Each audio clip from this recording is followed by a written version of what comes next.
Episode 3। Anikya Singh Ranawat. Hospital doctor का cabin. Mister Thakur और नित्या दोनों डॉक्टर की डेस्क के सामने रखी चेयर पर बैठ गए। अगस्त्य और मिहिर वही रख सोफे पर बैठ गए। डॉक्टर ने नर्स से अर्यांशी की रिपोर्ट मंगवाई जो आज सुबह की ही थी। रिपोर्ट्स भी कुछ देर में आ गई। उन्हें स्टडी करते हुए डॉक्टर मेहता बोले, मिस्टर ठाकुर, अगर मैं गलत नहीं हूं तो आपकी बेटी का ये दूसरी बार एक्सीडेंट हुआ है। हाँ डॉक्टर, इससे पहले एक बार उसका एक्सीडेंट हुआ था जब वो बस 15 साल की थी, अभिमन्यु ने जल्दी से कहा। उनके चेहरे पर टेंशन और चिंता साफ दिख रही थी। ऐसा ही हाल नित्या और उनके दोनों बेटों का भी था। देखिए, आपकी बेटी वैसे तो ठीक हो चुकी है, लेकिन क्या डॉक्टर? नित्या ने बेचैनी से पूछा।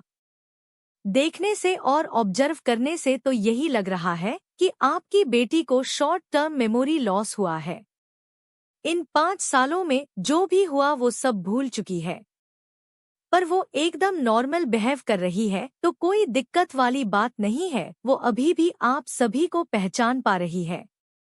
डॉक्टर की बात सुनकर सब हैरान रह गए। तभी अभिमन्यु ने कहा, लेकिन उसकी याददाश्त पहले भी जा चुकी थी, जिसमें वो ये तक भूल गई थी कि हम उसके मोम डैड है।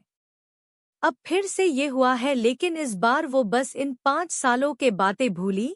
ऐसा होता है मिस्टर ठाकुर, एक्सीडेंट में सर पर चोट लगने से अक्सर पेशेंट अपनी मेमोरी या फिर दिमागी संतुलन तक गवा बैठता है। ये उसका माइंड होता है जो ज्यादा प्रेशर डालने पर या चोट लगने पर उस इंसान की मेमोरी को हटा देता है, जिससे आगे जाकर उसके दिमाग पर कोई खतरा ना हो। आप टेंशन ना ले, उसे जल्दी ही सब कुछ याद आ जाएगा। सबने हाँ में सर हिलाया। उसके बाद मिस्टर ठाकुर बोले, क्या मैं अपनी बेटी को घर ले जा सकता हूँ? हाँ, अब वो ठीक है, आप उन्हें ले जा सकते हैं। बस एक बात का ध्यान रखना कि उन्हें अभी अपनेपन की बहुत जरूरत है, तो कोई भी कड़वी बात उनके सामने ना आने दे जिससे कि वो अपने दिमाग पर जोर डाले, नहीं तो इससे उनका दिमाग स्ट्रेस लेने लगेगा। डॉक्टर ने उन्हें एडवाइस दी, जिस पर अभिमन्यु ने सर हिलाया और सभी के साथ केबिन से बाहर आ गया। बाहर आते ही उसने नित्या से कहा, तुम बच्चों के साथ आज घर ही चलो। आर्या को तुम्हारी जरूरत है। आप ये कैसी बातें कर रहे हैं? ये भी कोई पूछने की बात है? मेरी बेटी बीमार है तो मैं क्यों उसे छोड़कर जाने लगी? उनकी बात पर अभिमन्यु हल्का सा मुस्कुराया और उनके दोनों बेटे बस अपनी मॉम का चेहरा देख रहे थे, जो इस वक्त बहुत ज्यादा चमक रहा था, जैसे उनकी कोई मुराद पूरी हो गई हो। हाँ, हुई भी थी, उनकी बहन ठीक हो गई थी, वरना इससे पहले जब उन्होंने उसके एक्सीडेंट के बारे में सुना तो बहुत डर गए थे। वहीं डॉक्टर के केबिन की बालकनी से होते हुए एक साया अंदर आया, जिसे देखकर डॉक्टर मेहता के माथे से पसीना निकलने लगा। उन्होंने बिना कुछ कहे अर्यांशी की मेडिकल रिपोर्ट के बारे में उसे सब बता दिया और उसने होश में आने के बाद क्या क्या किया वो भी, जिसके बाद वो साया बालकनी से ही हॉस्पिटल से गायब हो गया। उसके जाने के बाद डॉक्टर मेहता ने एक राहत की सांस ली और सोचने लगे, जब पहली बार वो आदमी उनसे मिलने आया था। शहर से बाहर वहीं दूर एक बहुत ही बड़े महल जैसे विला में, जो सुनहरे रंग का था। उस महल के आसपास बहुत ही टाइट सिक्योरिटी थी। वहां काली यूनिफॉर्म पहने कमांडर तैनात थे, जिन्हें गवर्नमेंट कुछ ही स्पेशल लोगों के लिए अपॉइंट करती है, जो उनके देश के लिए बहुत ज्यादा इम्पोर्टेंट होते हैं। उसी महल के स्टडी रूम में 5 लोग बैठे हुए थे। उन्हें देखकर साफ लग रहा था कि वो किसी जरूरी मुद्दे पर बात कर रहे थे। उस रूम में कुल 5 लोग थे। तभी रूम का डोर नॉक हुआ। कमिंग। बीच के सोफे पर बैठे शख्स ने अपनी सख्त आवाज में परमिशन दी। वो अंधेरे में था, जिससे उस शख्स का चेहरा दिख नहीं रहा था, लेकिन उसके बैठने का तरीका बिल्कुल राजा जैसा था। हाथ में पहनी घड़ी जिसमें डायमंड लगे हुए थे चमक रही थी और पैरों में पहने लेदर के शूज की चमक उसकी राहिशी को दिखा रहे थे। परमिशन मिलते ही एक आदमी जो कद में बहुत ही लंबा और उसकी बॉडी जैसे किसी रेसलर की होती है वैसी दिख रही थी, उसने अंदर आकर सर झुकाया और बोला, मास्टर, उसे होश आ गया है। इतना कहकर वो आदमी चुप हो गया। आगे एक सर्द आवाज उसके कानों में पड़ी जिसके बाद उसने बोलना शुरू किया। उसकी याददाश्त चली गई है और उसे एक्सीडेंट के बारे में कुछ भी याद नहीं है पर क्या? पर मास्टर, उनकी खोई हुई मेमोरी वापस आ गई है और वो बिल्कुल पहले की तरह ही अपनी फैमिली से प्यार से पेश आ रही है। लेकिन जो इन 5 सालों में हुआ वो सब वह भूल चुकी है। ठीक है, तुम जाओ। अपने मास्टर का ऑर्डर सुनकर वो आदमी जिसे अर्यांशी के पीछे लगाया था, वो सर झुकाकर वहां से ऐसे गायब हुआ जैसे कभी वहां आया ही नहीं था। ये वही साया था जो डॉक्टर के केबिन में अर्यांशी के बारे में उनसे पूछ रहा था। उसके जाने के बाद एक सर्द चेहरा अंधेरे से बाहर आया। बेहद दिलकश नशीली हेजल ग्रीन आंखें, perfect features, handsome face, perfect body जो उसे सेक्सी लुक दे रही थी और कभी ना जाने वाला उसका वह कोल्ड लुक जो उसकी सुंदरता को और ज्यादा बढ़ा रहा था। उसकी सुंदरता ऐसी थी जैसे खुद कामदेव धरती पर दूसरा रूप लेकर उतर आए हो। उसकी आभा बहुत ही भयानक एहसास दे रही थी। कमरे में मौजूद उसके भाई, बहन और दोस्तों ने भी उसके ऑरा में चेंज फील कर लिया था। भाई, मुझे तो लगता है कि उस लड़की की फिर से इस बार कोई नई चाल है आपके करीब आने की। अगर आपने रोका नहीं होता तो उसी दिन मैं उसके ऊपर गाड़ी चढ़ा चुकी होती। ये लड़की है राणावत खानदान की खानदानी बेटी रीवा राणावत, आनिक्य राणावत की सौतेली बहन, सबकी लाडली है क्योंकि घर में सबसे छोटी वही है, इसलिए उसे लाड में इतना बिगाड़ दिया गया है कि सही और गलत कुछ नहीं समझती, बस अपने भाई की पावर का रुतबा दूसरों पर जमाती है, उन्हें परेशान करके या डरा धमकाकर। इन्हें अर्यांशी से नफरत है क्योंकि उसकी वजह से ही वो अपने क्रश से शादी नहीं कर पाई और उसकी शादी किसी और से हो गई और इसी नफरत में इसने ड्रिंक करके उसका एक्सीडेंट कर दिया, जिसके बाद वो डर गई और वहां से भागकर सीधा अपने भाई के पास आ गई क्योंकि एक वही था जो उसे बचा सकता था, नहीं तो ठाकुर फैमिली भी उनसे किसी भी मामले में कम नहीं थी। लेकिन आनिक्य राणावत का मिस्टीरियस बैकग्राउंड ही इकलौती वजह थी राणावत ग्रुप ऑफ कंपनीज का ठाकुर कॉरपोरेशन से एक कदम आगे होने की। तुम अपनी बकवास बंद करो।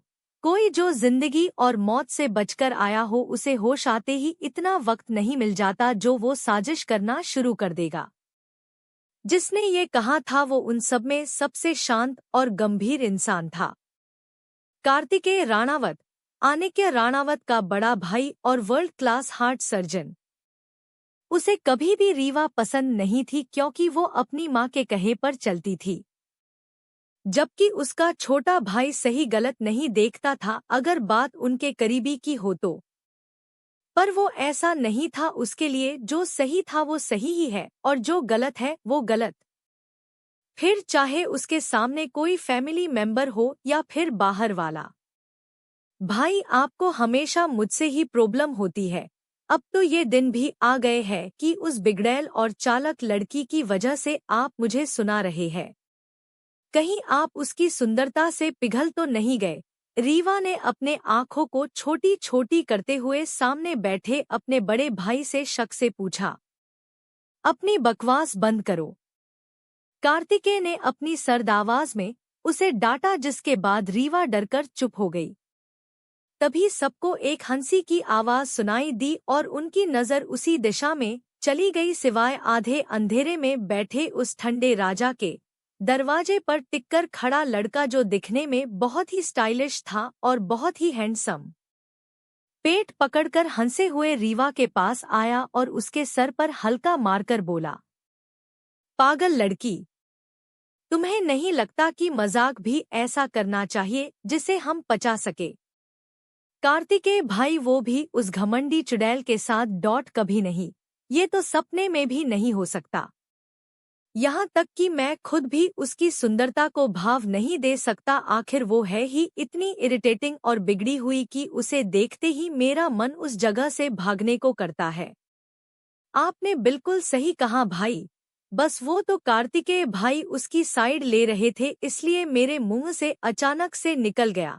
रीवा ने अपने सामने खड़े लड़के जी की उसका तीसरा लेकिन सगा भाई था उससे कहा, इनसे मिलिए, ये है राणावत खानदान के सबसे छोटे बेटे रिवान राणावत।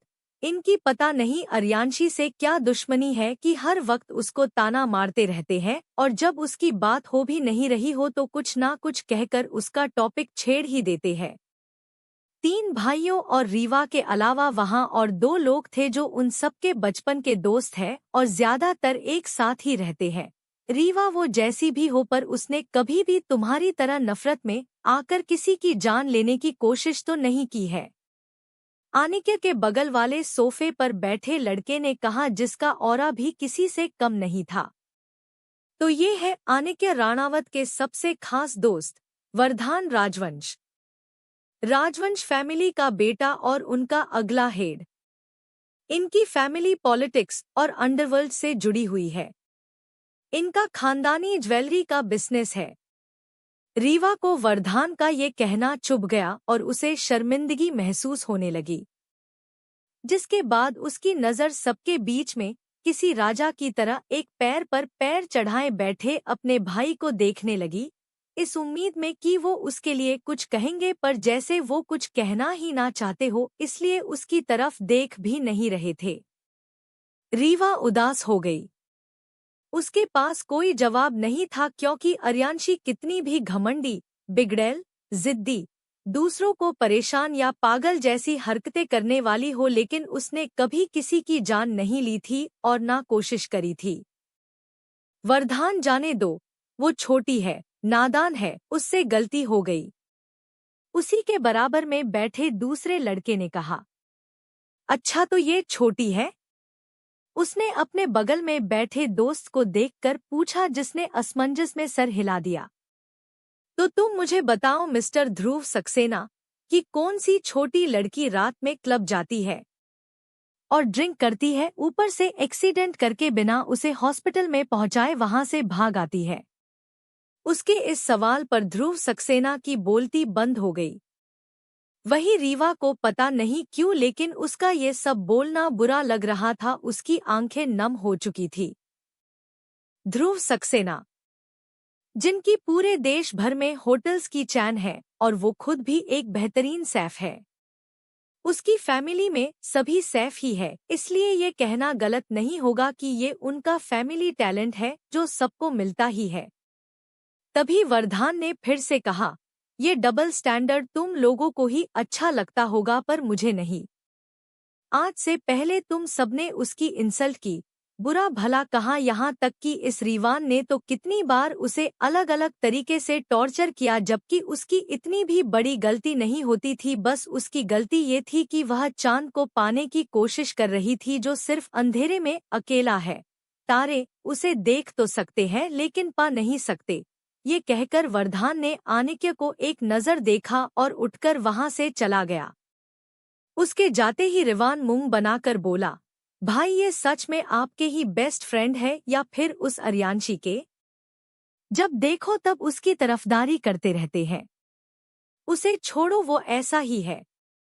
वो बस अभीर की बहन को अपनी बहन मानता है, इसलिए जब भी तुम लोग उसके बारे में उल्टा सीधा बोलते हो तो उसे सहन नहीं होता। पर यह बात भी है कि वो कभी गलत को सपोर्ट भी नहीं करता। जब अर्यांशी हमारे आनिक्य के पीछे पड़ी थी और उसने उसे सबके सामने ये सोचकर प्रपोज किया था कि वो मना नहीं करेगा, लेकिन उसकी वही गलतफहमी ठाकुर और राणावत परिवार के बीच दुश्मनी का बीज बो रही थी। उस दिन जब आनिक्य ने उसके प्रपोजल को रिजेक्ट किया और उसकी इतनी इंसल्ट की, ये सोचकर कि वो दोबारा उसे परेशान ना करे, लेकिन वो नहीं मानी और तरह तरह के आइडिया के साथ उसे इम्प्रेस करने में लग गई। उसी पल से तो हमारा दोस्त हमसे दूर हो गया। ये सब कहते हुए ध्रुव उदास हो गया। आप चिंता मत करो ध्रुव भाई। एक दिन अभीर भाई को भी समझ आ जाएगा कि गलती हमारी नहीं उनकी बहन की है, रीवा ने गुस्से से कहा। नहीं रीवा, इस बार गलती तुम्हारी है। तुम्हें गुस्से में उसका एक्सीडेंट नहीं करना चाहिए था। मैं ये बात अच्छे से जानता हूँ कि तुम इतने भी नशे में नहीं थी, तुमने जानबूझकर वो सब किया था और जब एक्सीडेंट के बाद भीड़ उस तरफ आने लगी तो तब तुम वहाँ से भागी थी, वरना उससे पहले तो तुम बहुत मज़े से उसे रोड पर खून से लथपथ पड़ा हुआ देख रही थी। कार्तिकेय की बात सुनकर सभी शौक रह गए। वही रीवा डर से कांप गई। उसने अपनी नजरें उठाकर बीच में बैठे अपने उस भाई को देखा जिससे वो सबसे ज्यादा डरती थी। आनिक्य के चेहरे पर कोई भाव नहीं। हाँ, वो एक टक अपने हाथ में पकड़े वाइन के ग्लास को घूर रहा था। उसे देखकर रीवा समझ चुकी थी कि उन्हें सब कुछ पहले से ही पता था, इसलिए आज उनके दोस्त ने उसे इतना सुनाया फिर भी वो चुप रहे। भाई, आई एम सॉरी। मैं उसे मारना नहीं चाहती थी, बस उसे एक सबक सिखाना चाहती थी। उस दिन हम क्लब गए थे क्योंकि मेरे दोस्त अजीत की बैचलर पार्टी थी जो मेरा क्रश था, जिसे मैं बहुत पसंद करती थी, लेकिन उस अर्यांशी, ये नाम लेते ही उसकी आंखें नफरत से भर गई जिसे वहां मौजूद सभी ने बखूबी देख लिया था। उसने सबके सामने कह दिया कि मैं अजीत को पसंद करती हूँ, जिसके बाद सभी मुझे मजाक की नज़रों से देखने लगे और अजीत की वुड बी वाइफ जो हमारे ही कॉलेज से है, उसने मुझे सबके सामने नीचा दिखाया ये कहकर कि मैं अजीत को डिजर्व ही नहीं करती थी, इसलिए उसने उसे चुना और मुझे नहीं। रीवा की आंखों से आंसू बहने लगे। अपनी बहन को रोता देखकर रिवान ने उसे गले लगा लिया। फिर अपने दोनों भाइयों को देखकर बोला, जान लिया आपने। वो अर्यांशी, उसने अपनी इंसल्ट का बदला हमारी बहन से लिया, उसे उसके पूरे कॉलेज के सामने बेइज्जत करके। तो अगर गुस्से में उससे ये हो गया तो क्या ही गलत हुआ। कार्तिकेय ने कुछ नहीं कहा। उसकी नजर आनिक्य पर थी जो शांत तो था, लेकिन वो जानता था कि ये तूफान से पहले वाली शांति है। रीवा की नजर भी उस पर थी। उसने अपने आंसू पोंछे और रिवान की बाहों से बाहर निकल गई। वो ठीक आनिक्य के सामने खड़ी होकर बोली, आपने एक बार कहा था ना कि मैं इस राणावत खानदान का मान और इज्जत हूँ। तो भाई आज उसी इज्जत को उसने भरी महफिल में नीलाम किया है। मेरे साथ साथ उसने हमारे खानदान का सर भी झुका दिया है। सब कह रहे हैं कि देखो इतने बड़े घर की लड़की है, फिर भी इसे ना चुनकर उस लड़के ने किसी और को अपने लिए पसंद किया है। आप ही बताइए, ऐसे में मुझे गुस्सा नहीं आता तो क्या आता। मेरा खून खोल गया था और वो अर्यांशी हंस रही थी मुझ पर। अगर आप सच में मुझे अपनी बहन मानते हैं तो मेरी बेइज्जती का बदला लीजिए, और जैसे मैं सबके सामने मजाक बनी थी, उससे भी बदतर हाल करना चाहती हूँ मैं उसका। अपनी बात कहने के बाद रीवा वहां से रोते हुए ही गुस्से में पैर पटकते हुए चली गई। रिवान भी उसके पीछे चला गया। अब उस रूम में सिर्फ 2 लोग बचे थे। कार्तिकेय ने अपने भाई को देखा जिसका चेहरा इस वक्त बहुत ही खतरनाक लग रहा था। वो समझ गया था कि अब अर्यांशी को उसके गुस्से से कोई नहीं बचा सकता, और अगर अभी उसने उसे समझाया तो वो उल्टा और ज्यादा भड़क जाएगा, जिसका अंजाम पहले वाले से भी ज्यादा भयानक हो सकता है। वही स्टडी रूम से बाहर आते हुए रीवा ने अपने आंसुओं को एक इविल स्माइल के साथ साफ किया और मुस्कुराते हुए बोली, अब देखो अर्यांशी मेरा क्रूर भाई तुम्हारा क्या हाल करता है। बहुत चाहती हो ना उसे, अब मैं ऐसा कुछ करूंगी कि तुम्हारा प्यार तुम्हारी आंखों के समाने ही किसी और का हो जाएगा। रीवा राणावत से पंगा लिया था ना, देखो कैसे हॉस्पिटल पहुंचा दिया। फिर उदास होकर, लेकिन तुम फिर बच गई। उसने एकदम से अपने मुंह पर हाथ रख लिया और हंसकर बोली, नहीं ये राज तुझे ऐसे खुलेआम नहीं बोलना चाहिए रीवा, दीवारों के भी कान होते हैं। खुद से ही बातें करते हुए वो किसी शातिर लोमड़ी की तरह हंसी जा रही थी। तभी पीछे से किसी ने उसके कंधे पर हाथ रख दिया। रीवा डर गई और वो सांस लेना तक भूल गई, जिससे उसे घबराहट होने लगी। कहीं किसी ने मेरी बातें तो नहीं सुन ली, उसने मन में डरते हुए सोचा। एपिसोड 4, अभीर ठाकुर और आकृति राणावत। पिछले चैप्टर में आपने पढ़ा कि अर्यांशी की हरकतें देखकर ठाकुर फैमिली को एक के बाद एक झटका लग रहा था। उसके बाद डॉक्टर ने उन्हें बताया कि वो अपनी पिछले 5 साल की मेमोरी खो चुकी है। उन्हें पहले से थोड़ा अंदाजा था, लेकिन अब वो समझ गए ये बदलाव क्यों हो रहे हैं। अब आगे। शाम को कुछ और चेकअप करने के बाद अर्यांशी को डिस्चार्ज मिल गया। जब वो अपनी फैमिली के साथ हॉस्पिटल से बाहर निकली तो 2 अनजान चेहरे अचानक से उसके सामने आ गए, जो बड़ी सी मुस्कान लिए उसका ही इंतजार कर रहे थे। सामने खड़े लोगों को देखकर अर्यांशी के दोनों भाई अगस्त्य और मिहिर दोनों के भाव कठोर हो गए और आंखों में गुस्सा दिखने लगा। वहीं नित्या जी भी थोड़ा अनकंफर्टेबल फील करने लगी और उनकी नजरें अपने एक्स हस्बैंड से जा मिली, जो उन्हें ही कॉम्प्लिकेटेड एक्सप्रेशन के साथ देख रहे थे। अर्यांशी कंफ्यूजन से सामने खड़े लोगों को देखने लगी, जो ऊपर से नीचे तक ब्रांडेड कपड़ों से लदे हुए थे। उसने मन में सोचा, अब ये कौन नमूने आ गए। सोचा था इतने सालों बाद घर जाऊंगी। कितनी खुश थी मैं, लेकिन कोई ना कोई बीच में टपक ही पड़ता है। बॉस, ये वही है जिनके साथ वो सारिका आपके डैड की शादी करवाना चाहती थी। सिस्टम की बात सुनकर अर्यांशी ने अपने दिमाग पर जोर दिया तो उसे भी अब ये चेहरे याद आ गए। तुम क्या सो गए थे जो अब जाकर आए हो? अर्यांशी ने सिस्टम एडमिन से पूछा। बॉस, जब आप गुस्से में होती हो तो किसकी इतनी हिम्मत जो आपके आसपास भी भटके? इसलिए मैं गायब हो गया था क्योंकि उस वक्त आपको मेरी जरूरत नहीं थी। अर्यांशी अभी कुछ और मन में उससे पूछती कि तभी सामने खड़ी औरत, जिसने महंगी लाइट येलो साड़ी पहनी थी और उसका चेहरा मेकअप से भरा हुआ था, वो उसके करीब आ गई। उसके शरीर से आती स्ट्रॉन्ग परफ्यूम की स्मेल ने अर्यांशी के सर में दर्द पैदा कर दिया और उसने अपना सर पकड़कर गुस्से से तेज आवाज में कहा, दूर रहो तुम। ये कौन सा वाहियात परफ्यूम लगाकर आई हो? क्या हम सबको मारने का इरादा है? क्या हुआ बेटा, सर दुख रहा है? नित्या और अभिमन्यु ने जब अपनी बेटी के चेहरे पर दर्द और चिढ़ भरे घाव देखे तो घबराते हुए दोनों एक साथ बोले।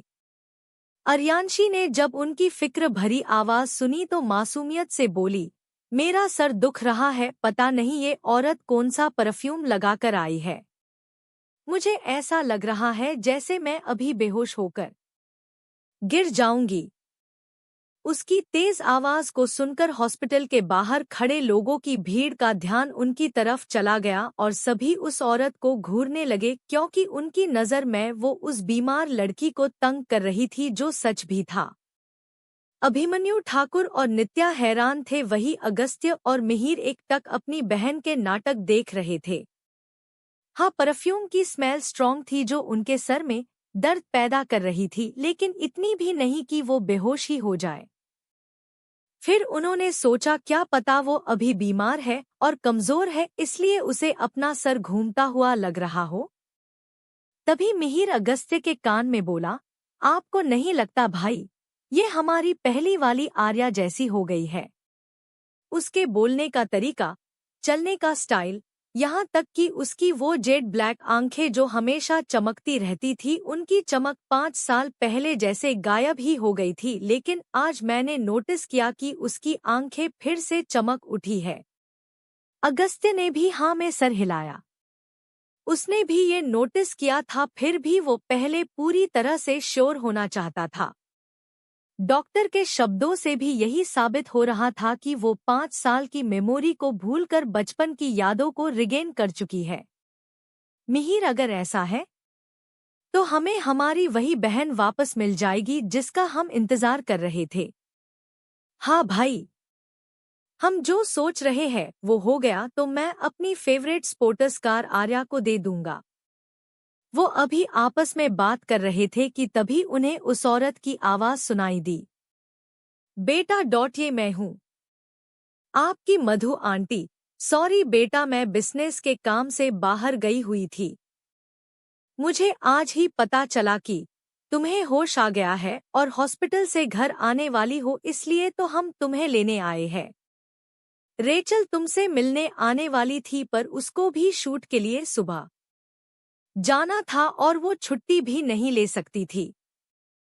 उन्होंने उसके रिएक्शन को पूरी तरह से इग्नोर कर दिया था और पीछे खड़ी अपनी बेटी को आगे लाते हुए बोली, है ना रेचल? बताओ अपनी दोस्त को कि तुम अपनी फिल्म के उस डायरेक्टर से कितनी परेशान हो। ये कहते हुए वो अपनी बेटी को इशारा करने लगी। रेचल, जिसे अर्यांशी की अभी की हुई हरकत पर गुस्सा आ रहा था और उसका बस चलता तो उसकी इस बदतमीजी पर वो उसे एक थप्पड़ मार देती, लेकिन अपने मकसद के लिए उसका शांत रहना जरूरी था। हाँ आर्या, डायरेक्टर बहुत स्ट्रिक्ट है और तुम तो जानती ही हो कि बिना पहचान के उस इंडस्ट्री में सरवाइव करना कितना मुश्किल है। ऐसे में वो आगे बोलते बोलते रुक गई और हैरानी से सामने खड़ी अनजान लड़की को देखने लगी, जो पहले जैसी दिख तो रही थी लेकिन उसका व्यवहार पूरी तरह से बदल गया था।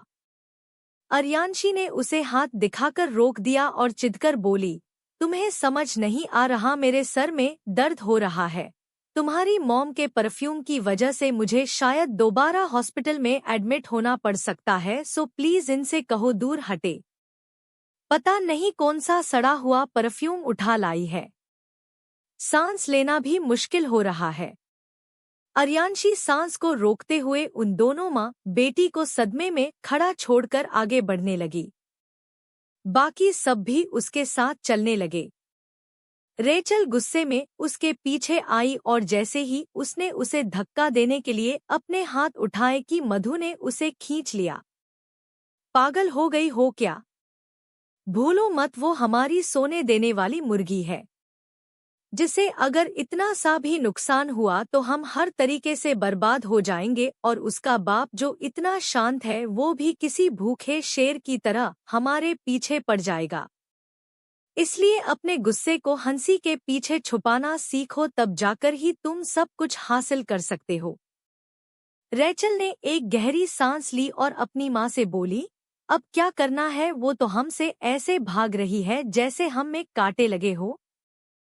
और मैंने आपसे कहा था कि पता नहीं कौन सा परफ्यूम लगाकर आई है, इतनी स्ट्रॉन्ग स्मेल आ रही है कि मुझे भी चक्कर आ रहे हैं। क्या अब तू भी शुरू हो गई? अरे ये कोई परफ्यूम नहीं है बल्कि जादुई इत्र है, जिसे लगाकर मैं अभिमन्यु जी को अपने वश में कर सकती हूँ, और किस्मत अच्छी रही तो वो मेरे प्यार में भी गिर जाएंगे। और ये आपसे किसने कहा? रेचल ने आईब्रो उचकाते हुए पूछा। किसने क्या? बाबा ने कहा। वो कल मैं अपनी एक दोस्त के साथ एक साधु बाबा से मिलने गई थी, जो भविष्य बताते हैं और दुविधा का हल में निकाल देते हैं। उन्होंने ने ही मुझसे कहा कि ये कुछ दिन मुझ पर भारी है, इसलिए ये इत्र लगाऊं, उसके बाद हमारी लाइफ सेट। उन्होंने मुझे ये भी बताया कि मैं जल्दी ही अमीर बन जाऊंगी और मेरी शादी भी जल्दी हो जाएगी। अभी वो अपनी बातों से ही खुश हो रही थी कि तभी रेचल ने कहा, मॉम वो सब तो चले गए, अब हम क्या करेंगे? ये आर्या तो मुझसे बात भी नहीं कर रही है और इसने आपको भी दूर हटा दिया, जबकि ये तो आपको कितना पसंद करती थी। पसंद करती थी से क्या मतलब है तुम्हारा? वो मुझे ना पसंद कर ही नहीं सकती, आखिर मैंने उसे पटाने में कितने पापड़ बेले हैं। अगर इतनी कोशिश जवानी में किसी अमीर आदमी को पटाने में करती तो आज दूसरे के पति को छीनने के लिए ऐसे चापलूसी नहीं करनी पड़ती। मॉम, डैड कोई गरीब नहीं थे, आपने हाथ तो बड़ा ही मारा था, लेकिन बाद में मैं मारा हुआ हाथ ही कट गया, तो इसमें कोई क्या कर सकता है। हाँ तू सही कह रही है, अमीर तो था तेरा बाप, लेकिन इतना नहीं जितना मिस्टर ठाकुर है। अब चल, हमें अपने प्लान को आगे भी बढ़ाना है, नहीं तो यहाँ कार्ड और शादी का मंडप सजा रह जाए और दुल्हन आए ही नहीं, ऐसा ना हो जाए। ऐसे ही बकवास करते हुए वो दोनों माँ बेटी अपनी कार में बैठ गई और उन्होंने वही रास्ता लिया जहां से अभी अभी अभिमन्यु ठाकुर की कार होकर गुजरी थी। रीवा जो स्तब्ध होकर खड़ी थी, उसे डर था कि कहीं किसी ने सुन तो नहीं लिया। उसने अपनी आंखें बंद कर ली और धीरे धीरे पलटने लगी। क्या हुआ तुझे, इतना पसीना क्यों आ रहा है? इस आवाज को सुनकर रीवा ने एक राहत की सांस ली और अपने माथे पर आए पसीने को हाथ से साफ करके बोली, रिवान भाई आप थे? मैं तो खा डर गई थी। अच्छा अब कौन सी खिचड़ी पका रही है तू? देख रीव, तूने पहले ही इतनी बड़ी प्रॉब्लम खड़ी कर दी है। अगर भाई को जरा भी शक हुआ ना हम पर तो उन्हें मॉम तक पहुंचने में देर नहीं लगेगी। इसलिए कह रहा हूँ अपनी हरकतों को बंद कर दे, क्योंकि एक बार अगर हम आनिक्य भाई की नजरों से उतरे तो जिंदगी भर के लिए इस राणावत खानदान के नाम से हाथ धो बैठेंगे। वैसे भी कार्तिकेय भाई तो हमें कुछ समझते ही नहीं है, और रही बात आकृति दी की तो उनकी शादी ऑलरेडी ठाकुर फैमिली में हो चुकी है। इसलिए अपना रोना बंद करो और भूल कर भी अभीर भाई के पीछे जाने का सोचना भी मत, क्योंकि जो कहानी तूने अंदर सुनाई वो कितनी सच है या कितनी झूठ है ये सब मैं अच्छे से जानता हूँ। अपनी बात कहने के बाद रिवान वहां से चला गया। रीवा ने गुस्से से अपनी मुट्ठी कस ली और दीवार पर मार दी। अभीर जी सिर्फ मेरे हैं। उन्होंने आकृति दी से शादी सिर्फ गुस्से में की है, प्यार तो वो मुझसे ही करते हैं। हाँ, अगर नहीं करते उस रात मुझे हीरो की तरह क्यों बचाते? जबकि मैं तो उनकी जान से प्यारी बहन को इतना परेशान करती हूँ, फिर भी ऐसा तो प्यार में ही होता है ना। वो अपनी गलतफहमी या खुशफहमी जो भी कहो उसकी दुनिया में व्यस्त थी। वहीं दूसरी तरफ एयरपोर्ट पर प्राइवेट लॉन्च से कई सारे बॉडीगार्ड्स बाहर निकले। उन्होंने घेरा बनाया हुआ था जिसके बीच में एक कपल चल रहा था। लड़के का ऑरा उसकी पावर को दर्शा रहा था और उसे प्रोटेक्ट करके चल रहे बॉडीगार्ड उसके रुतबे को। काली आंखें, पतले होठ, परफेक्ट फीचर, हैंडसम फेस और sexy body, cold and dominating aura जो उसे भीड़ से अलग कर रहा था। ब्लैक टेक्सडो सूट पहने और जेल से सेट किए बालों में हाथ घुमाते हुए वो तिरछी नजर से अपने बगल में देखता, फिर बिना भाव के आगे देखकर तेजी से चलने लगता। उसी के बगल में एक बेहद ही खूबसूरत लड़की उससे कदम से कदम मिलाकर चलने की कोशिश कर रही थी, लेकिन मजाल हो जो उसके बराबर हो पाए। पर उसे कहाँ खबर थी कि उससे आगे चल रहा वो एरोगेंट आदमी जो उसका पति है उसे परेशान करने के लिए ही इतनी तेजी से अपने कदम बढ़ा रहा है। ब्राउन बड़ी बड़ी आंखें, गुलाबी होठ जो ना पतले और ना मोटे, एकदम परफेक्ट, नैन नक्श ऐसे जैसे बहुत ही फुर्सत से बनाया हो। लंबे घने काले बाल जो कमर से नीचे तक झूल रहे थे। पर्पल साड़ी पहने वो बेहद दिलकश और खूबसूरत लग रही थी। उसे देखकर लग ही नहीं रहा था कि उसकी अभी 1 महीने पहले ही शादी हुई है। अभीर थोड़ा धीरे चलो, मैं अपनी हील्स की वजह से तेज नहीं चल पा रही हूँ। उसकी मीठी आवाज जैसे ही अभीर के कानों में पड़ी उसके आगे बढ़ते कदम रुक गए, लेकिन उसने पीछे पलटकर उसे एक नजर भी नहीं देखा और उसी कोल्ड लुक के साथ बोला, थक गई हो तो धीरे चल सकती हो। मैंने तुमसे अपने साथ आने के लिए कहा भी नहीं है मिस आकृति राणावत। उसने उसके नाम पर जोर देते हुए कहा और अपनी आंखों पर सन ग्लासेस चढ़ाकर एयरपोर्ट से बाहर आ गया। आकृति वही पीछे खड़ी रह गई। बॉडीगार्ड भी अभीर को प्रोटेक्ट करते हुए वहां से आगे बढ़ गए, किसी ने उसे मुड़कर देखा भी नहीं। आकृति के होठों पर एक फीकी सी दर्द भरी स्माइल आ गई। जानती हूँ तुम मुझे किस चीज की सजा दे रहे हो, पर क्या करूँ, प्यार के हाथों मजबूर। इस शर्त पर भी मैंने तुमसे शादी कर ली, जबकि तुम मेरे पहले वाले अभीर हो ही नहीं। खैर जो होना था हो गया, हम पार्टनर ना सही बिजनेस पार्टनर बनकर ही ठीक है। आकृति ने अपना फोन निकाला और अपने लिए टैक्सी बुक कर दी। जब वो एयरपोर्ट से बाहर आई तो सभी की नज़र उस पर ही अटक गई। अटके भी क्यों नहीं, वो थी ही इतनी सुंदर कि सभी का मन उसे बार बार देखने से खुद को रोक नहीं सकता था। आकृति के लिए ये रोज का था, लेकिन पब्लिक एरिया में वो कभी बिना अपने बॉडीगार्ड्स के नहीं जाती थी, इसलिए उसे थोड़ा अनकंफर्टेबल लग रहा था।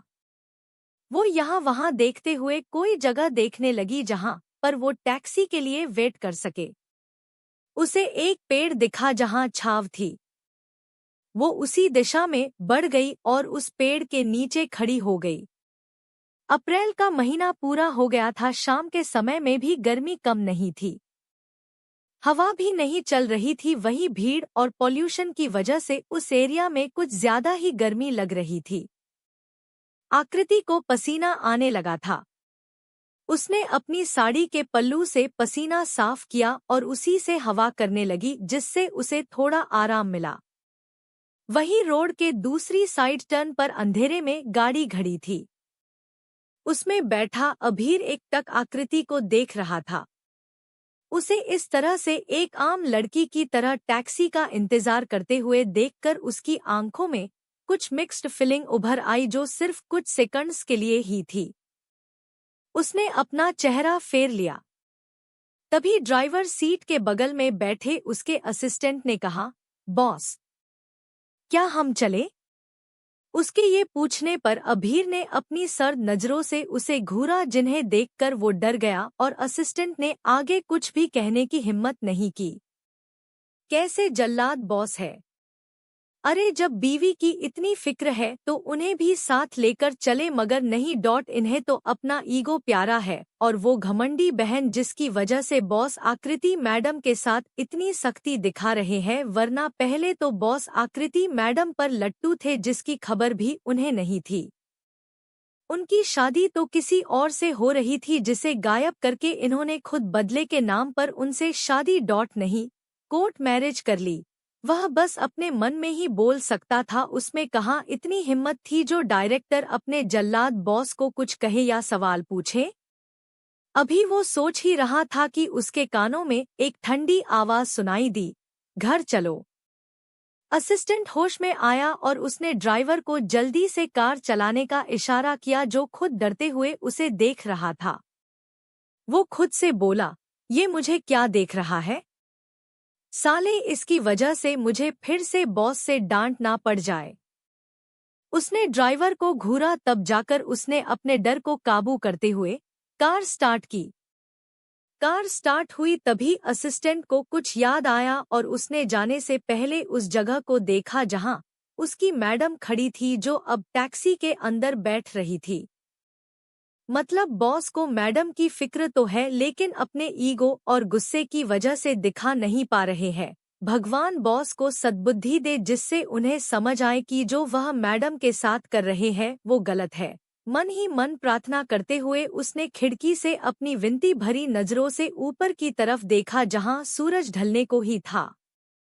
अभीर ने अपनी आंखें बंद कर रखी थी और उसका सर सीट से टिका हुआ था। उसके सर चेहरे पर थकान साफ नजर आ रही थी।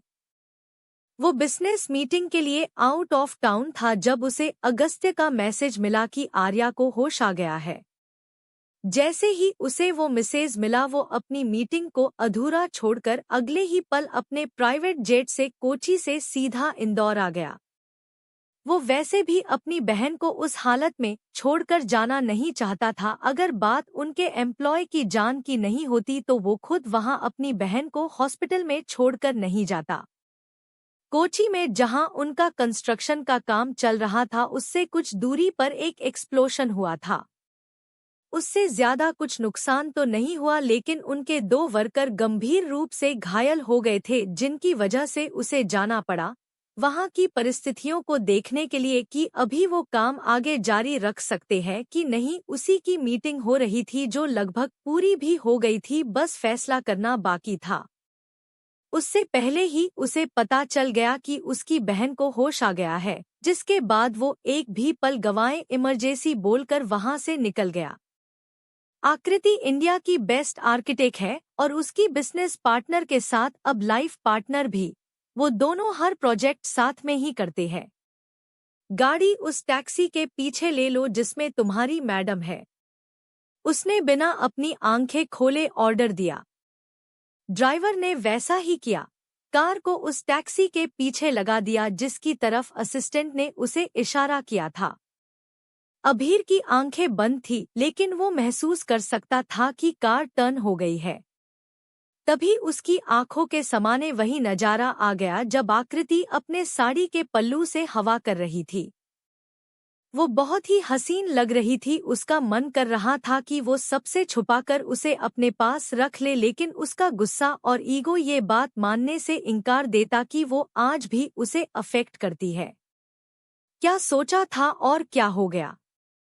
तुमसे प्यार के लिए शादी करनी थी, लेकिन शादी की तो, मगर बदले के लिए। जब जब तुम्हारा भाई मेरी बहन को बेइज्जत करेगा तुम भी वही महसूस करोगी। तब जाकर उसे एहसास होगा कि जब किसी अपने के साथ ऐसा होता है तो कितना दर्द होता है। ये सब सोचते हुए उसकी आंखों में दर्द उतर आया, लेकिन आंखें बंद होने की वजह से किसी को दिख ना सका। एपिसोड 5, राणावत खानदान और पहली बार नजर का उसकी तरफ उठना। पिछले भाग में हमारे सेकंड लीड की एंट्री होती है। अभीर ठाकुर और आकृति राणावत, जिनकी कोर्ट मैरिज हो चुकी है। वही रीवा ठाकुर भी अभीर को चाहती थी, लेकिन वो उसे नहीं मिल पाया, जिसकी वजह वो अर्यांशी को मानती है और करने लगती है उससे बेहद नफरत। ठाकुर हवेली, बड़ी सी संगमरमर की हवेली जिसके चारों तरफ हथियार लिए बॉडीगार्ड्स तैनात थे। उनकी नेवी ब्लू यूनिफॉर्म पर ठाकुर फैमिली का बैच लगा हुआ था, जो उनकी पहचान थी, जिसे देखकर कोई भी समझ सकता था कि वो बॉडीगार्ड्स ठाकुर फैमिली के हैं। उसी हवेली के ठीक सामने एक और हवेली बनी हुई थी जो कि ग्रे और ब्लैक रंग की थी। वो हवेली थी राणावत खानदान की। उन दो महानुमा हवेली से भी बड़ी एक और हवेली थी जो उनसे 5 किलोमीटर की दूरी पर थी और उसकी प्रॉपर्टी पूरे 100 एकड़ तक फैली हुई थी। वो विला जो अकेला मरीन ड्राइव के अंत पर बना हुआ था, उसका नाम था। उसका नाम स्वर्ग और नर्क दोनों को मिलाकर रखा गया था। वो इसलिए क्योंकि आगे से वो सफेद और सुनहरे रंग का था दिखता था, लेकिन अंदर जाने पर पीछे वाला भाग उसका पूरी तरह से काला था। स्वर्ग महल। ये स्वर्ग महल वही जगह है जहां का राजा वो क्रूर और निर्दयी इंसान है जिसे सब आनिक्य सिंह राणावत के नाम से जानते हैं। वो उस स्वर्ग महल का इकलौता मालिक है। उसकी वो प्रॉपर्टी राणावत खानदान की जायदाद से अलग है। उसके पास कितना पैसा है इसका अंदाजा तो खुद उसकी फैमिली को नहीं है। बस उसका बड़ा भाई कार्तिकेय ही उसके सबसे ज्यादा करीब है, जिसे उसके बारे में सब कुछ पता है। ठाकुर हवेली की तरफ बहुत सारी महंगी कारों का काफिला आ रहा था। सिक्योरिटी गार्ड दूर से ही देखकर पहचान गए कि ये उनके मालिक की ही कार है, तो उसने जल्दी से गेट खोल दिया। गाड़ियां का काफिला सीधा अंदर आ गया और हवेली के मेन एंट्रेंस के सामने आकर रुक गया। बीच की 2 कारों को छोड़कर बाकी 4 में बॉडीगार्ड्स थे। वो बाहर निकले और सबने अपनी अपनी पोजीशन ले ली। उनमें से 2 गार्ड्स ने आगे बढ़कर कार का डोर खोला, जिसमें से अभिमन्यु ठाकुर निकले और उन्होंने दूसरी तरफ जाकर कार का डोर खोला और नित्या की तरफ अपना हाथ बढ़ा दिया। नित्या ने उनका हाथ देखा, फिर उनकी आंखों में, जिसमें कई सारे भाव थे, उन्होंने बिना कुछ कहे उनका हाथ पकड़ लिया और बाहर आ गई। फिर दोनों ने मिलकर अपनी बेटी को उतरने में मदद की। अगस्त्य और मिहिर भी कार से बाहर आ गए। उन दोनों ने जब ये नजारा देखा तो उनकी आंखें एक पल के लिए कोमल हो गई, लेकिन फिर पिछले दिनों को याद करके उनका चेहरा कठोर हो गया। वही राणावत फैमिली को भी पता लग चुका था कि अर्यांशी हॉस्पिटल से डिस्चार्ज होकर घर आ गई है। वैसे तो उनका मन नहीं था जाने का, क्योंकि उस घर में किसी को भी अर्यांशी खास पसंद नहीं थी सिवाय राणावत फैमिली के हेड शेखर राणावत के। शेखर राणावत, राणावत ग्रुप्स के चेयरमैन, स्वभाव से सख्त लेकिन अर्यांशी से हमेशा नरमी से पेश आते हैं, वो क्यों, इसके पीछे भी राज है। इनके 3 बच्चे हैं, कार्तिकेय राणावत, अनिक्य राणावत और आकृति राणावत। इन्होंने ने ही आकृति की शादी अभीर ठाकुर से होने दी थी, वरना इनके दोनों बेटे उनके फैसले के सख्त खिलाफ थे। सभी को सुबह ही खबर मिल चुकी थी कि उसे होश आ गया है। शेखर राणावत ने जब सुना कि अर्यांशी हॉस्पिटल से घर आ गई है, वो सबसे पहले उठे और बाहर जाने लगे, तभी पीछे किसी ने उन्हें टोक दिया। आप फिर से उस लड़की के पास जाने लगे। मुझे समझ नहीं आता कि आपको उसमें दिखता क्या है जो अपने बच्चों को छोड़कर उसकी फिक्र करते रहते हो। शेखर राणावत के कदम रुक गए और उन्होंने बिना मुड़े कहा, क्या तुम्हें इतनी भी तमीज नहीं है कि जाते हुए इंसान को पीछे से टोका नहीं करते हो भी कैसे, आखिर तुमने वो सीखा ही कहा है। ये कहते हुए वो पलटे और अपनी ठंडी नजरों से सामने खड़ी औरत को घूरने लगे। ये है रश्मि राणावत, शेखर राणावत के दूसरी पत्नी, जो शादी के बाद अपने 2 बच्चों के साथ यहाँ रहने आई थी। इन्हें भी अपनी बेटी की तरह अर्यांशी बिल्कुल भी पसंद नहीं है। वो क्यों, ये आगे पता चलेगा। शेखर जी की पहली पत्नी का नाम उनके घर में नहीं लिया जाता, क्योंकि सालों पहले वो सब कुछ छोड़कर अचानक कहीं गायब हो गई। उनके जाने के बाद शेखर राणावत को एक चिट्ठी मिली, जिसे पढ़कर वो गुस्से में आ गए और उन्होंने उन्हीं की छोटी बहन जो विधवा थी उससे शादी कर ली, सिर्फ अपने ससुर के दबाव में आकर। वो इस शादी से खुश नहीं थे, लेकिन जब रश्मि जी उनके 3 बच्चों को मां का प्यार देने लगी तो वह भी उनके दोनों बच्चों को अपना समझने लगे और ऐसे उनके 5 बच्चे हो गए। वो अपने पिता की इकलौती संतान थे, इसलिए उनके रिश्तेदार में उनकी बीवी के घर वाले और उनके चाचा के परिवार वाले हैं। अब तक सभी बच्चे भी हॉल में आ गए थे। रीवा ने अपनी मॉम को जब रोते हुए देखा तो फिक्र से बोली, क्या हुआ मॉम, आप रो क्यों रही है। रिवान भी सामने आया और शेखर जी को घूरते हुए बोला, क्या वजह हो सकती है रीव। जरूर डैड ने फिर से मॉम को टोंट मारा होगा, वैसे भी ये उनका सबसे पसंदीदा काम जो है। रीवा ने अपने डैड को देखा और बोली, डैड क्या भाई सही है। शेखर ने बिना भाव के उसे अपनी सर्द नजरों से घूरा, फिर रिवान को घूरते हुए बोले, बहुत ज्यादा दिमाग बढ़ गया है तुम्हारा और बहुत कुछ समझने लगे हो। जरा अपनी बहन को भी समझाओ कि अपनी हद में रहे और इतना गुमान ना करे अपने सरनेम पर, क्योंकि वो भी भीख में दिया हुआ है। जिस दिन राणावत तुम्हारे नाम के पीछे नहीं होगा उस दिन कोई राह चलता भी तुम्हें नहीं पूछेगा, इसलिए कह रहा हूँ सुधर जाओ और जितना हो सके अपनी इस माँ से दूर रहो, वरना तुम्हें भी साजिश करने की आदत हो जाएगी। रश्मि राणावत उनकी बातों में छुपे ताने को समझ रही थी। उसका सर शर्मिंदगी से झुक गया। वही रीवा तो हैरानी से अपने डैड को देख रही थी। उसे भरोसा नहीं हो रहा था कि जिसकी वो इतनी लाडली थी आज वही उसे डांट रहे हैं, वो भी एक बाहर वाली के लिए। अब तो उसे अर्यांशी के नाम से भी नफरत होने लगी थी। वही कार्तिकेय और आनिक्य 2nd फ्लोर पर खड़े होकर ये सारा तमाशा देख रहे थे। उनके चेहरे पर कोई भाव नहीं था। तभी दोनों की नजर अपने पिता की नजरों से जा मिली। शेखर राणावत ने अनिक्य को घूरते हुए कहा, ये सब तुम्हारी ही श्रेय का नतीजा है। इसलिए आज इस लड़की में इतनी हिम्मत आ गई कि उसने मेरे भाई जैसे दोस्त की बेटी का एक्सीडेंट कर दिया। मानता हूं कि तुम्हें उसका आसपास रहना पसंद नहीं, इसका ये मतलब भी नहीं है कि तुम लोग उसकी जान ही ले लो।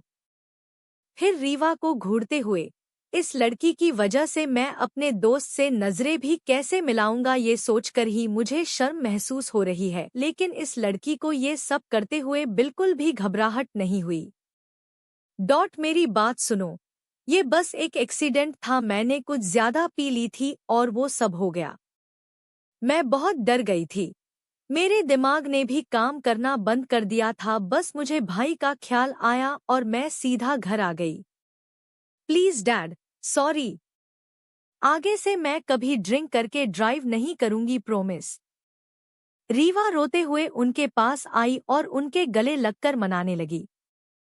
मगर इस बार ये इतना आसान थोड़ी होने वाला था। शेखर राणावत ने उसे खुद से दूर किया और सख्त लहजे में बोले, माफी मांगनी है ना तो मेरे सामने नहीं, उस बच्ची के सामने जाकर मांगो जो तुम्हारी वजह से मौत के मुंह में पहुंचते पहुंचते बची है। उनकी ये बात सुनकर रीवा के आंसू बहना बंद हो गए और उसने शेखर जी के हाथों को छोड़ दिया। फिर गुस्से से उनसे अलग होकर बोली, मैं उस घमंडी लड़की से कभी माफी नहीं मांगूंगी, फिर चाहे आप कुछ भी कर ले तो तुम मेरी बात नहीं मानोगी? शेखर राणावत ने फिर से सर्द लहजे में उससे पूछा। रीवा ने गुस्से से फिर से कहा, नहीं मांगूंगी माफी। अगर मरती भी थी तो मरे मेरी बला से। रीवा व शेखर जी गुस्से से चिल्लाए और उनका हाथ उठ गया। चटाक! थप्पड़ इतनी फोर्स के साथ मारा गया था कि वो संभल नहीं पाई और नीचे गिर पड़ी। उसने अपना हाथ उस गाल पर रख लिया जिस पर अभी अभी उसे मारा गया था। रीवा रोते हुए अपने डैड को आश्चर्य से देखने लगी। ये पहली बार था जब उसे मार पड़ी थी, वो भी अपने डैड से जिन्हें वो इतना प्यार करती है। सभी की आंखें सदमे से बड़ी हो गई। किसी को रिएक्ट करने का मौका भी नहीं मिला। डैड! एक बेहद ही ठंडी और सर्द आवाज पूरे हॉल में गूंज उठी। शेखर राणावत ने उसी गुस्से के साथ सीढ़ियों की तरफ देखा जहां आनिक्य अपने पैंट की जेब में एक हाथ डाले एरोगेंट लुक के साथ खड़ा था और बेहद ही गुस्से में उन्हें देख रहा था। क्यों अब बुरा लग रहा है तुम्हें? जब उस बच्ची को इसने मौत के मुंह तक पहुंचा दिया तब तुम्हारी जुबान नहीं निकली। चलो माना तुम्हें वो पसंद नहीं है, उसके आस पास होने से चिढ़ते क्योंकि वह तुम्हें इरिटेट करती थी, लेकिन कभी तो तुम उसके मंगेतर थे, उस नाते तो इस लड़की को समझाते। मंगेतर भी नहीं, कम से कम इंसानियत के लिए इसे डांटते और बताते कि जो उसने किया वो कितना गलत है। पर नहीं, तुम लोग तो साथ में बैठकर उसके बारे में उल्टी बातें कर रहे थे। सब सुना मैंने जो भी स्टडी रूम में हुआ। अरे तुमसे ज्यादा बेहतर तो वरदान है, उसे भी इस लड़की की गलती नजर आ गई पर तुम्हें नहीं आ सकती।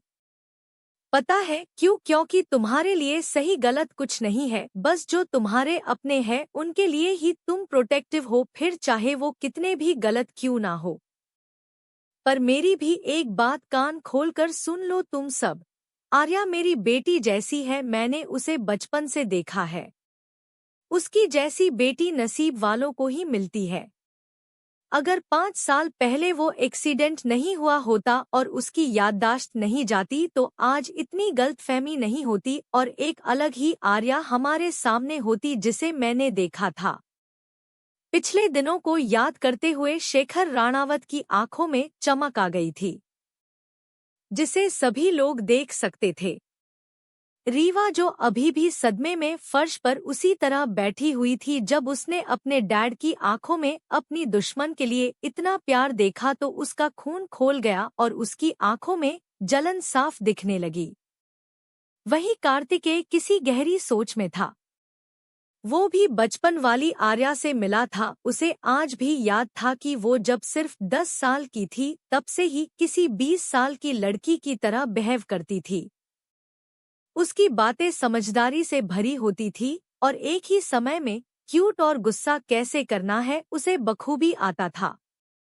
वो उससे पहली बार ही मिला था जब उसे पता चला था कि उसके पापा एक ऐसी जगह पर जा रहे हैं जहां बहुत सारी आयुर्वेद जड़ी बूटियां हैं, तो उसे भी इंटरेस्ट आ गया।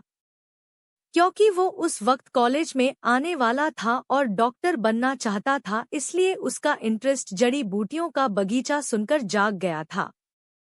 तभी उसे कुछ याद आया और उसने शेखर जी से कहा, आपने अभी कहा कि आर्या हॉस्पिटल से वापस आ गई है? शेखर जी को याद आया कि इस तमाशे की वजह से वो जिस काम के लिए बाहर जा रहे थे वो तो रह ही गया। हाँ अच्छा हुआ कार्तिक बेटा जो तुमने याद दिला दिया। मैं जरा मिलकर आता हूँ। ये कहकर वो जाने लगे कि अचानक से फिर से उन्हें सर्द आवाज सुनाई दी। मैं आपकी उस बेटी जैसी आर्या से सगाई करने के लिए तैयार हूँ। क्या इतना काफी होगा आपके लिए मेरी छोटी बहन को माफ करने के लिए? उसकी बात सुनकर सभी लोग शॉक हो गए। रीवा का तो चेहरा ही काला पड़ गया, लेकिन जब उसने सुना कि ये सब वो उसके लिए कर रहे हैं तो उसकी उदासी कम हो गई। शेखर जी फिर से पलटे और ठीक अनिकाय के सामने आकर घूरते हुए बोले, अगर ये मजाक है तो यही रुक जाओ, क्योंकि इससे आगे बढ़े तो अच्छा नहीं होगा। क्योंकि जिसके बारे में तुम बात कर रहे हो वो कोई ऐसी वैसी लड़की नहीं है, ठाकुर फैमिली की इकलौती बेटी है और तुम्हें अभिमन्यु के बारे में बताने की जरूरत भी नहीं है। जब वो अपनी बेटी की जिद के आगे अपनी पत्नी तक को तलाक दे सकता है तो तुम्हारे साथ क्या नहीं कर सकता। इसलिए जो भी तुम सोच रहे हो उसे भूल जाओ और अपनी बहन पर ध्यान दो। ये कहकर वो फिर से जाने को हुए कि उन्हें फिर से आनिक्य की सख्त आवाज सुनाई दी, कल ही राणावत फैमिली में सगाई होगी। सभी को इनविटेशन भेज दीजिए और आप वहां जा ही रहे हो तो उन्हें भी बता देना कि अनिक्य राणावत सगाई कर रहा है। शेखर राणावत ने कुछ नहीं कहा और वहां से चले गए। उनके जाने के बाद रश्मि जी जल्दी से उसके पास आई और टेंशन लेते भेज बोली, नहीं बेटा, तुम्हें रीवा के लिए उस जैसी लड़की से शादी करने की जरूरत नहीं है। शादी की बात कौन कर रहा है मिसेस शेखर? मैंने सगाई कहा है, इसलिए सर्वेंट्स से कहकर तैयारियां करवाइए। अपनी बात पूरी होने के बाद अनिक्य बड़े बड़े कदम लेते हुए हवेली से बाहर चला गया। छोड़ गया तो बस सन्नाटा। हवेली से बाहर आकर उसने अपने सामने बड़ी सी हवेली को देखा जिसके गेट पर बड़े बड़े सुनहरे शब्दों में लिखा था ठाकुर सदन। फिर उसने अपनी नजरें फेर ली। तब तक उसका ड्राइवर कार ले आया और बॉडीगार्ड ने जल्दी से अपने बॉस के लिए झुककर कार का दरवाजा खोल दिया। आनिक्य अपने एटीट्यूड के साथ साथ अंदर बैठ गया। उसके बैठते ही ड्राइवर ने कार स्टार्ट की और आगे बढ़ा दी। राणावत हवेली के मैन गेट से कार निकली उसी वक्त कई सारी पोर्स कार सामने से आई और ठाकुर हवेली के गेट के सामने ही रुक गई। सबसे आगे वाली कार से बॉडीगार्ड निकला और उसने दूसरे नंबर की कार का डोर खोला जिसमें से अभीर ठाकुर बाहर निकला। आनिक्य ने ड्राइवर को हाथों से ही रुकने का इशारा किया। कार से निकले शख्स को देखने लगा। उसी वक्त अभीर की नजर भी उस पर चली गई और दोनों एक दूसरे को बुरी तरह घूरने लगे। एक समय था जब दोनों बहुत अच्छे दोस्त हुआ करते थे, लेकिन अब एक दूसरे के एनिमी की नजर से देखते हैं। वो दोनों अभी एक दूसरे को घूरने का कंपटीशन कर ही रहे थे कि एक बहुत ही मीठी आवाज उन्हें सुनाई दी। भाई डॉट एक पतला सा फिगर दूर से ही चिल्लाते हुए भागकर अभीर की तरफ आया और उसके ऊपर कूद गया। भाई डॉट एक पतला सा फिगर दूर से ही चिल्लाते हुए भागकर अभीर की तरफ आया और उसके ऊपर कूद गया। अभीर शॉक में था उस चेहरे को देखकर और अचानक उसके ऐसे गले लगने से वो खुद को संभाल नहीं पाया और 2-3 कदम पीछे होते हुए लड़खड़ा गया, लेकिन लास्ट में उसने कार का हैंडल पकड़ लिया और अच्छे से खड़ा हो गया। भाई डॉट, आई मिस यू। आप इतने टाइम से कहाँ थे? हॉस्पिटल में भी आप मुझे लेने नहीं आए।